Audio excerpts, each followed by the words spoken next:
Warga desa Perampuan, Kecamatan Labu Api, Lombok Barat digegerkan dengan penemuan mayat perempuan berinisial N 27 tahun yang ditemukan dicor beton di dalam rumah.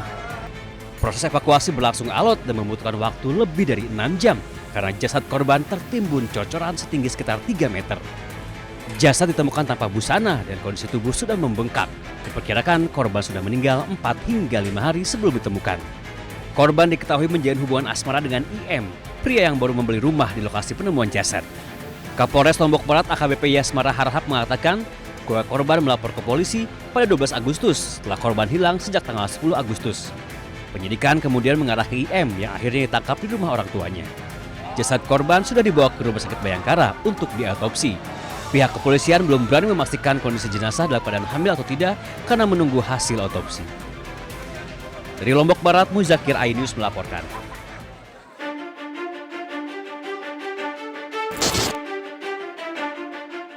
Bagaimana DPR tidak bergoyang? Pemasukan mereka meroket tajam setiap bulan. Angkanya tembus 230 juta rupiah. Angka ini belum termasuk uang tunjangan rumah 50 juta setiap bulan juga. DPR memang membantah gaji mereka tak naik, yang naik tunjangannya. Apapun itu, mereka akan kipas-kipas karena negara menyiapkan uang 230 juta rupiah setiap bulan dari gaji dan sederet tunjangan.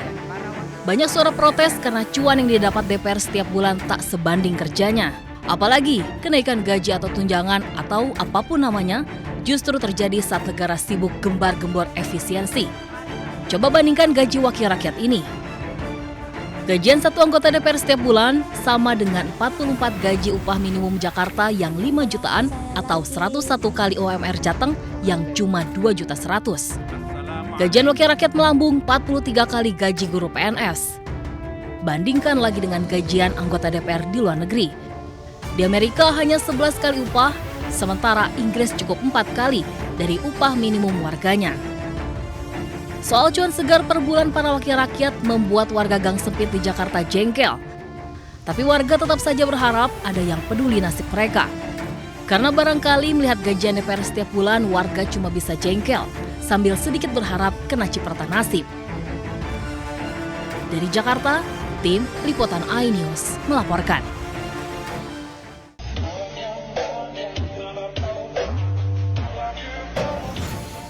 Sekilas tak ada yang salah dari video Eko Patrio ini. Eko bikin parodi DJ dengan tulisan joget lebih keren pakai sound ini aja. Tapi warga geram, Eko dianggap menantang. Eko sedang menuai kritik karena berjoget asik usai sidang tahunan MPR RI bersama rekannya sesama wakil rakyat pekan lalu. Eko Patrio dianggap menari di atas penderitaan rakyat karena berjoget saat warga sedang hidup susah. Itulah mengapa video parodi Eko jadi sorotan karena dianggap ia malah membakar emosi warga. Eko pun minta maaf, katanya tak punya maksud apa-apa, apalagi menantang warga. Pembuatan video hanya perkara pembubaran panitia 17-an. Saat sidang tahun MPR, Eko memang tak berjoget sendiri. Ada juga artis lain yakni Uya Kuya yang ikut bergoyang. Eko juga klarifikasi momen ia joget ini spontan dan ingin apresiasi musisi yang tampil begitu sidang MPR selesai.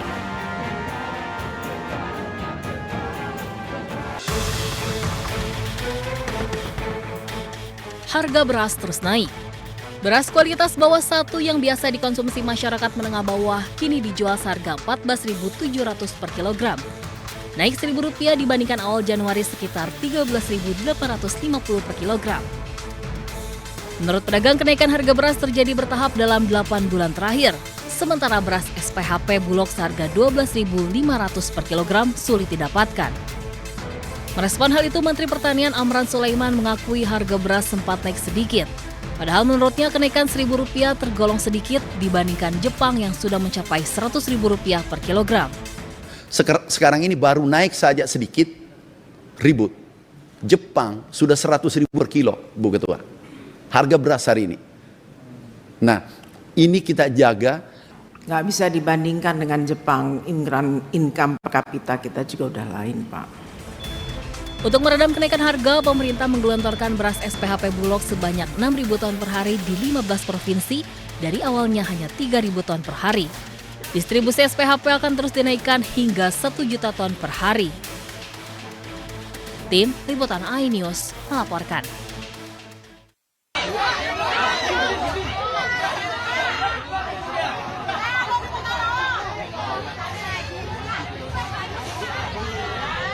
Sebuah genset sound horeg yang digunakan saat pawai budaya memperingati kemerdekaan ke-80 RI di Desa Pejaten Bondowoso, Jawa Timur terbakar. Kejadian ini terekam kamera warga dan viral di media sosial.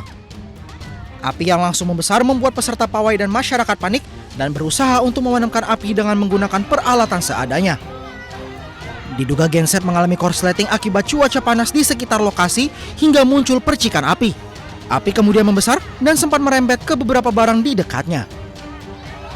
Tidak ada korban luka maupun jiwa dalam peristiwa ini. Meski demikian, pawai budaya kembali berjalan lancar. Dari Bondowoso, Jawa Timur, Rizky Amirul Ahmad, iNews melaporkan.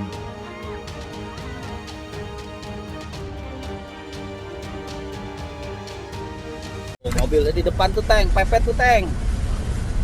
Pepet depan. Hah? Iya, udah pepet, Teng. Aksi kejar-kejaran mewarnai penangkapan 3 dari 4 aktor intelektual penculik dan pembunuh Muhammad Ilham Pradipta, Kepala Cabang Bank BRI Cempaka Putih. 3 pelaku yang mengetahui dibuntuti berusaha melarikan diri di ruas Jalan Raya Solo, Jogja. Ketiga pelaku, DH, YJ, dan AA, bisa dihentikan dan langsung diringkus tanpa perlawanan. Selain 3 pelaku yang ditangkap di Jawa Tengah, 1 pelaku lain, C, juga diamankan di daerah Pantai Indah Kapuk, Jakarta Utara.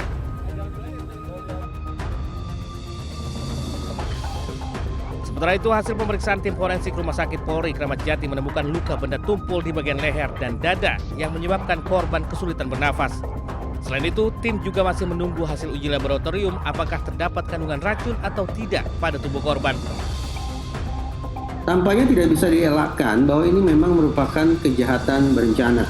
Sementara dari sisi psikologis forensik, penculikan disertai pembunuhan ini dilakukan secara berencana, di mana pelaku sudah melakukan kalkulasi matang dari lokasi penculikan hingga alat yang digunakan untuk menghabisi nyawa korban.